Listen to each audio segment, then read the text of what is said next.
Flosstube. This is Kate Madam Ice and welcome back to my Flosstube channel. Today is Sunday, August 9th. I remembered to tell you the date. And it's a little bit later than I usually like to film things, so I've got a few extra lights on to try to help with the lighting situation. But I have a lot to share with you guys today. I started gathering my whips all together and things to show you and realized I've touched almost all of my whips, with all but 3 of my whips since the last time I spoke to you. So you guys get to see a whole bunch of fun stuff. I'm just going to go ahead and jump right into the whips because I don't have any finishes to show you today. I do have a new start, but I'll just show you that in the whips. And I have a little bit of shop stuff to show you, but I'll do that at the end so that you don't have to watch if you don't want to. Let's just get into it. So my first whip that I want to share with you is Beauty and the Beast by Thomas Kincaid. And I have hit a milestone, guys. I am so excited on this. Here's where I am. And y'all, this is the end of the first page. This block up here. So at this point, I'm right here in this diagonal. And then from then on, the diagonals get smaller as I come down to the corner of this page. And then I get to start on another page. If you guys are watching Rocio, you should watch her.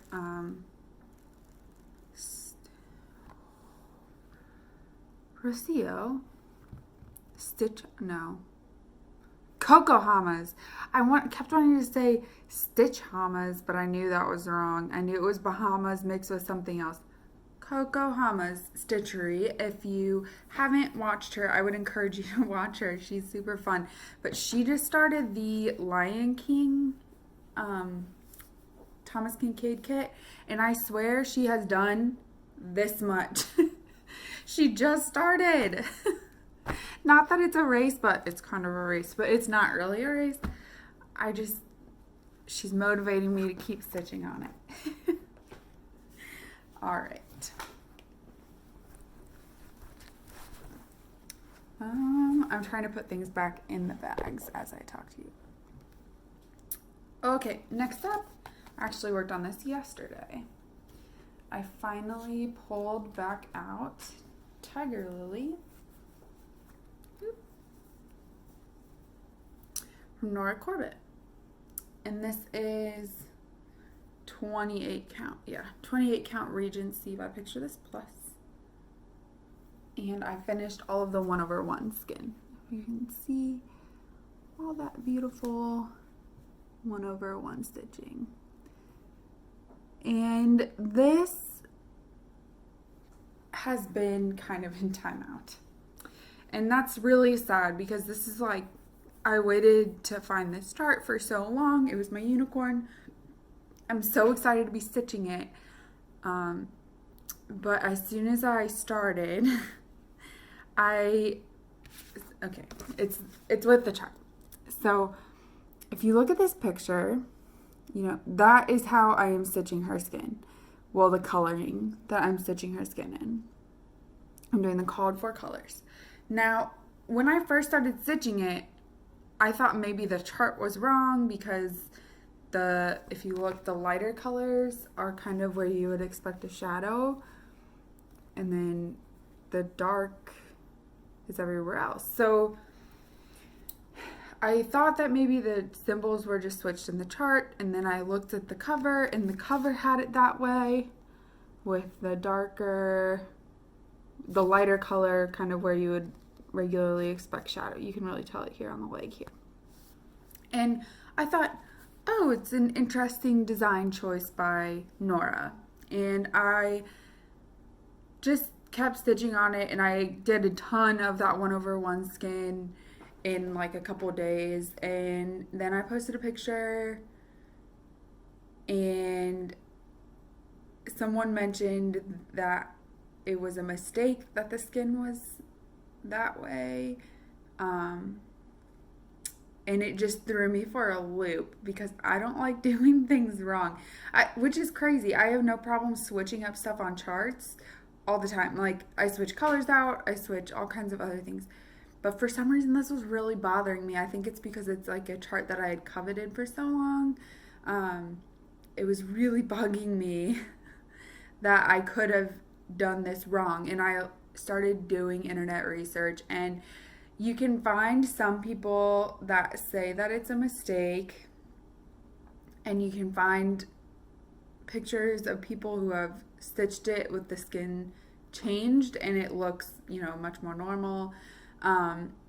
There's also some people who say they've emailed Wichelt about it and they said it was a mistake, but then you also find people who said, I emailed Wichelt and they emailed Nora and she said it's not a mistake. But anyways, it just took me time. I just needed some time away from it to settle and be okay with the fact that the skin is different. And I still think it's beautiful, and I'm not upset that I'm stitching the skin this way anymore. It just took me a little bit. I hope that makes sense. I'm not upset about it. I love it. But anyways. So Tiger Lily, she came back out. I finished all the skin in that top part so that next time I pick her up, I am not stitching 1/1, and I am getting to stitch some of the wings probably is what I'll get into next time. Yeah. So I finished all the skin up here. I'll probably get into her wings and maybe start her bodice next time I pick her up. I'm excited to get back to her again. I just needed a moment. Alright, next up, my French Flower Shop by Sunset. It's gorgeous. And I used this for one of my Uno pieces for some of my stained stitchers. I talked to you about that last time. So I ended up getting a lot of progress on it last month. I think since the last time that I spoke to you, I filled in just a little bit more window, I think, and then I started the next little batch of floral stuff over there. But yeah. And I'm almost done with that top section. It's just that flower stuff, and then this black, what's it called? Not fence. It's not great, I don't think. Railing, the black railing, it goes really fast. It's just half stitches, and since it kind of is the top, if that makes sense, of the design, it stitches over everything. So once I have everything else filled out around it, it's pretty clear where I'm supposed to be putting those stitches. You can kind of see them. So I'm excited. I think this looks so good. I love it. And once I get this,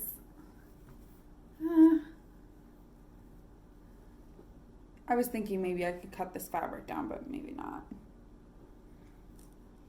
Anyways, that is Flower Shop. French Flower Shop by Dimensions.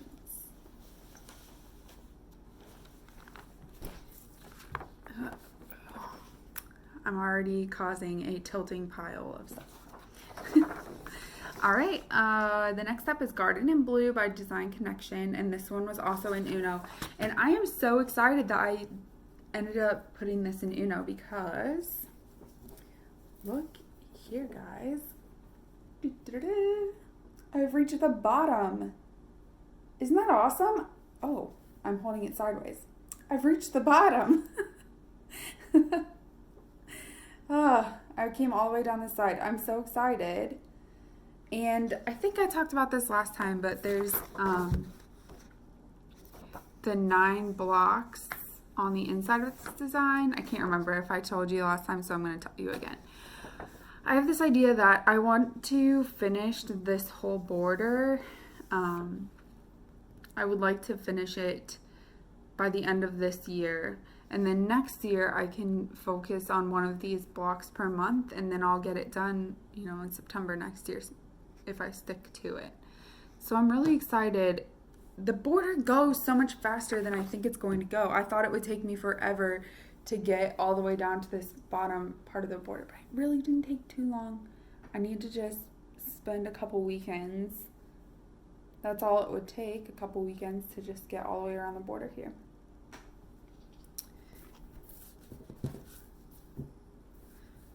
And I have no idea what I'm going to do with it when I'm done. I don't know.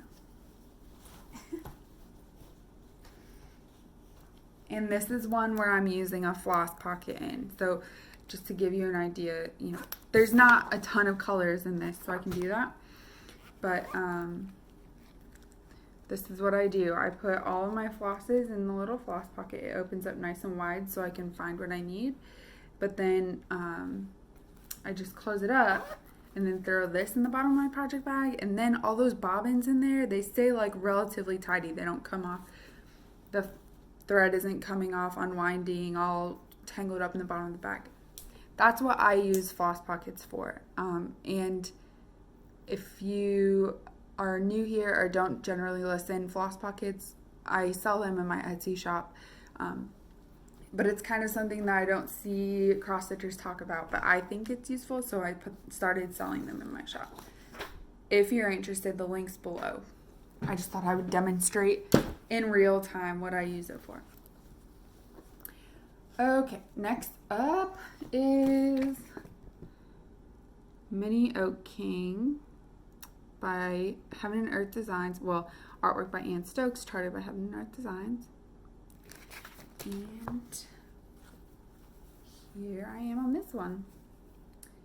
And I don't think I showed you this last time either, but maybe I did.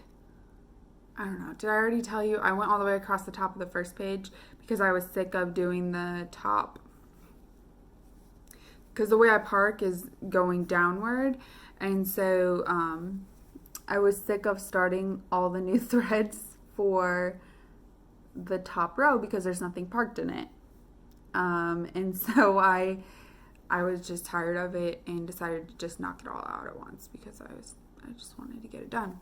But then I have worked a little bit more on this diagonal, and with this square right here, this one single 10 by 10 square, I decided I would try out Pattern Keeper because everyone talks about it like it changes your life. And so I put it on my computer. I put an Android simulator on my computer, downloaded it in the Google Play Store, and put Mini Oak King in there. And it makes life so much easier, guys. If you haven't done Pattern Keeper, at least the month free trial to see if you like it or not, and you do full coverage, I would recommend it. I think I'm gonna go ahead and purchase the long-term version of it, and it just makes it go so much faster, even working in the blocks. I thought maybe it was only really that useful for cross-country stitchers, and I know I've heard other people say that exact same sentence. Like Brenda from Handwork Maniac, when she first got it, she said the same thing. Oh, I don't do full coverage, or I don't do cross country, and so I didn't think it was for me.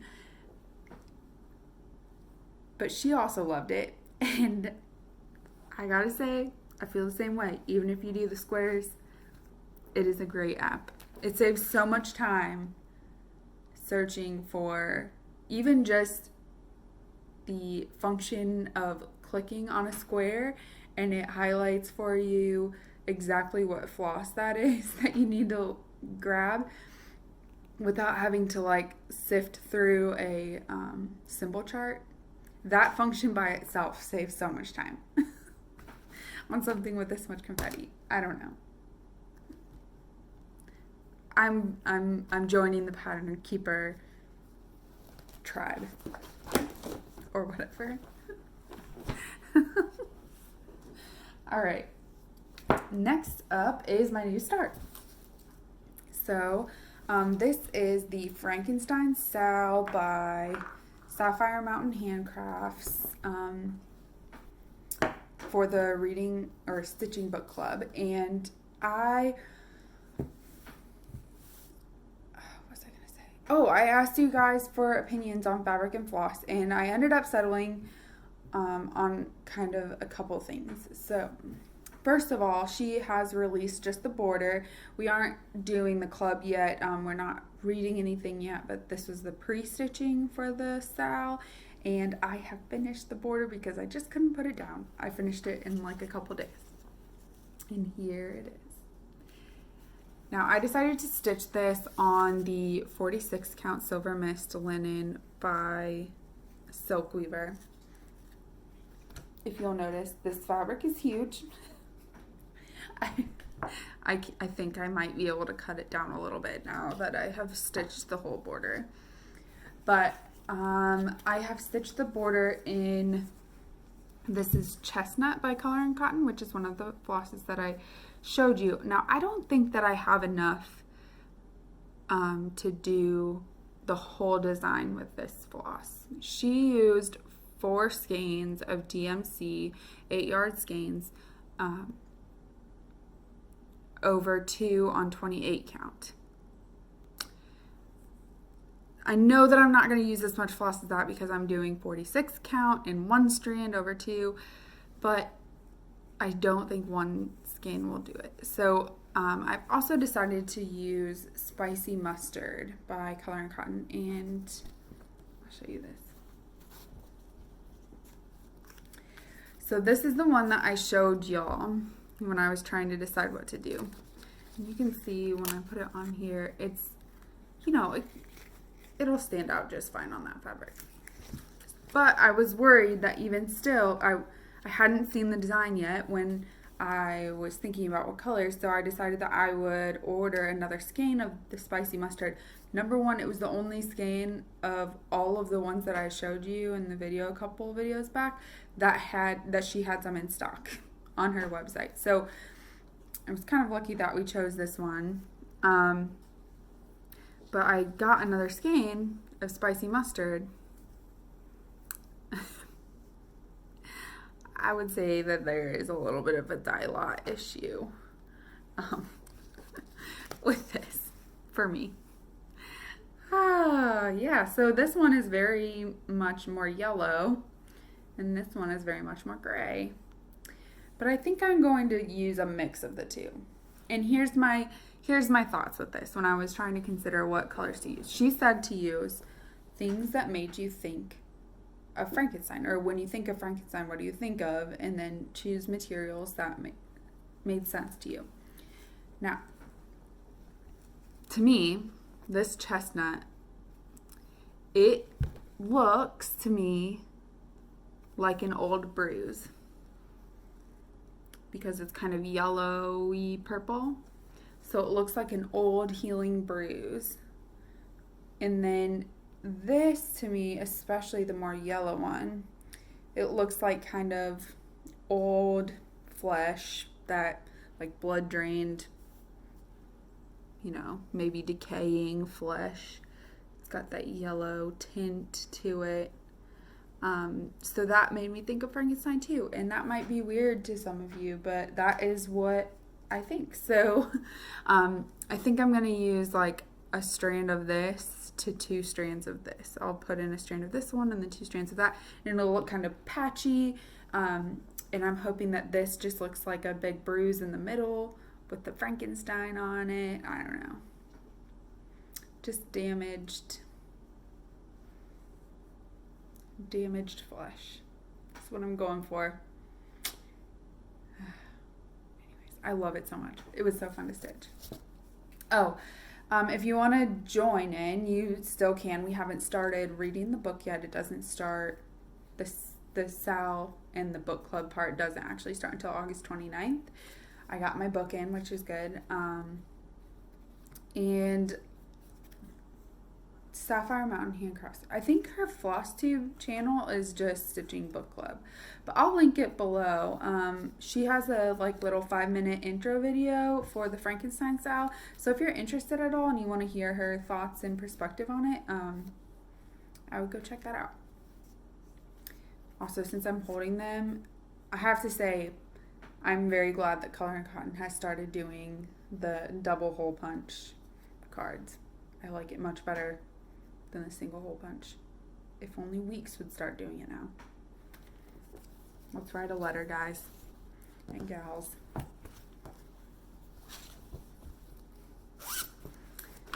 Ooh, throw on my project.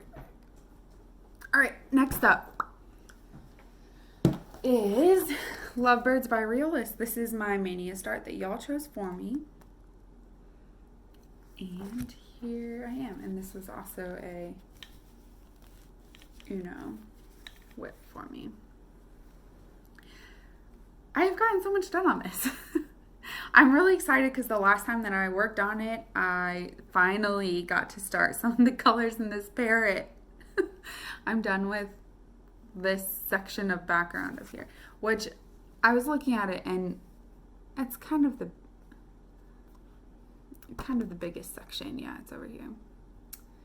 The biggest section of just like that background peachness, which is lovely and it looks great, but I'm kind of sick of stitching it. So I've started this little bird's edge right there. I'll show you again.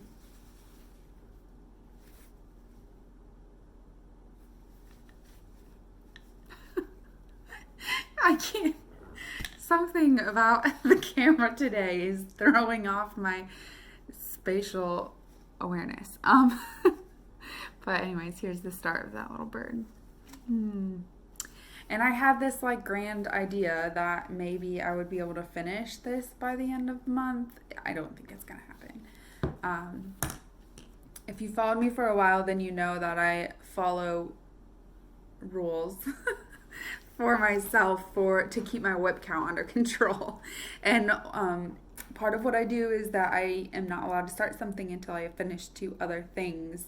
And I have a Sal. It's the Dark Queen of the Sea Sal, which I'll put a link to the Facebook group and stuff below. It's that one's by Autumn Lane Stitchery, and I am so excited to start it. It starts September 1st. I haven't gotten my stuff in yet, but I saw a post from Leslie this weekend with Leslie LaFleur from Under the Sea Fabric. She posted pictures of her clothesline with all of the fabric out on it for the style. It was so pretty. I'm so excited. But anyways, I want to start it September 1st, but I have used up all of my finishes for other starts. So in order to follow my own self-imposed rules, I need to finish 2 things this month. And so I was thinking that maybe this could be one of the 2 things I finish, but I don't think so. I think realistically, there's only one thing that I might finish this month, and I will show you it next. But before I show you it, though, I do want to talk just a little bit about, I've been considering participating in No New Starts 2021. And I think it's just because I'm a bandwagon person. I hear people talking about it and I want to join in and it sounds kind of fun. And I think that maybe I could just finish everything next year. Of course, everyone thinks that. But because of my rules, my self-imposed rules about starting things, right now I have 13 whips, and by the end of this year I'll have less than that because that's how I spend my year working the number of whips down. And I really don't want to go into 2021 doing no new starts with only like 10 to 12 whips. That doesn't seem like a good idea to me because I think I'll just get bored. And so there's a Facebook group for this, the No New Starts 2021. And they're going to post official rules September 1st, and it's going to include what constitutes a whip. Like, I don't think that if you have 2 stitches in something, you can't call that a whip going into 2021. So I've been considering joining in on that, but I think if I do, what I will do is I will put minimum number of stitches on several new things by the end of this year in order to go into 2021, calling them whips. But I will maintain the same rules that I have right now, no more than 15 whips, and finish 2 to start a new thing. I'm going to still try to follow that next year. So the things that I'll start by the end of this year that I'll just put minimum stitches in, I will treat that as a new start next year, if that makes sense. So I won't work on it at all until I have met my goals. So then I still kind of feel like I'm starting things, but I'm not, because I was talking to Josh about this today, my husband, about how I kind of wanted to do this No New Start 2021 thing, and he was like, why would you do that? And I said, I don't know, it sounds kind of fun. He said, but you love starting things. Why would you do that? And I was like, I don't know why I want to do it. Because you're right, I do love starting things. So, and it's not like I have an ungodly amount of whips that I'm trying to like really whip down. I don't know, guys. It's just something I've been contemplating. All that to say, I'm not going to finish this by the end of this month. Alright. Last whip that I'm going to show you is Halloween Rules by Lizzie Kate. I'm doing this as part of the 12 months of Halloween stitch along hosted by A Stitch for Mom, Katelyn, and I am working, this month is this Greeted Ghost, is the rule we're doing this month. And we're almost done, guys. There are only 3 rules left, and I can easily tell you that because I went ahead, this was my, was this an Uno whip? No, it wasn't. Anyways, I decided to just go ahead and finish all the borders on it. So I finished up all of this border going all the way around the bottom, and then here's obviously the rule I'm working on now, Greeted Ghost, and then it alternates, one with a border and then one without and then one with a border. So I just went ahead and did those border stitches to frame out the end of this project, and this one I can finish by the end of this month. I can. I know I can. So it's going to be a goal to get this done by the end of the month. I think this week for magical stitches, I haven't actually looked at the challenges for this week, but I watched the Virtual Stitcher weekly homework video, and so they talked about the challenges for this week. And this week in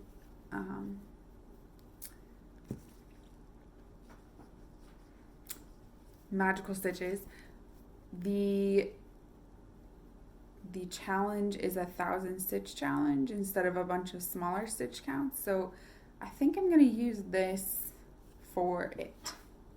And it would work for either prompt. There are 2 options for it. One of them is something with stone or bricks, and the other one is something that has like something that can transport you. And all of their examples had like cars and trains and boats and planes and anything like that. I think I might argue that the broomstick is a method of transportation if you're a witch. So I think I know for sure I can use it because of the headstones. But you get bonus if you do both prompts. And so I'm thinking about, I don't know what else I have that would work. That's what I'm trying to say. That I would be able to do 1,000 stitches in, because Beauty and the Beast would work for both of those prompts. I don't know if I can get 1,000 stitches in a week. That's kind of a lot. Anyways. So hopefully I'll be able to get this rule done. I think that is all the stitchy talk that I have. Yeah, I think that's all the stitchy talk I have. I just have a little bit of a shop update here. So, if you give me a moment to, I made a bad mistake. Well, not a bad mistake, but I put my pile of things as I was talking about them on top of my shop stuff. Okay. I have a new bag and notions set that I will be posting. I have taken the photos, but I haven't posted it on my Etsy shop yet. It'll be there this evening. But it is, I'm very excited about it, and I'm struggling so hard to not just keep one, because I really want one. But the bags this time are this lovely, bright and fun mermaids. I am in love with it. I just look at all these critters too, like they're so happy and bright and fun. I love it. And then I had the perfect charms for this. It's a little mermaid, and I just love how the pole turned out. I think it's perfect for this bag. And then wait for it, the lining fabric is awesome. Look at that. I just love those colors, guys. I love this bag. I am so struggling. So struggling not to keep one. Yeah, I want to keep it, and I want to put the Dark Queen of the Sea stitch along in it. That's what I want to do. But I'm not going to, because, ready? I'm going to put the Dark Queen of the Sea stitch along in this bag, which is one that I sold last year. I don't have anymore. But I think that this one works for that too. And right now Halloween Rules is in it. But I will finish Halloween Rules by the end of the month and be able to put Dark Queen of the Sea in there. Also, I'm kind of panicking because I bought all the DMC for Dark Queen of the Sea, but I can't find it. I don't know where I put it. Side note. Anyways, so I've got, for these bags, I've got 3 of these normal 11 by 11 sizes.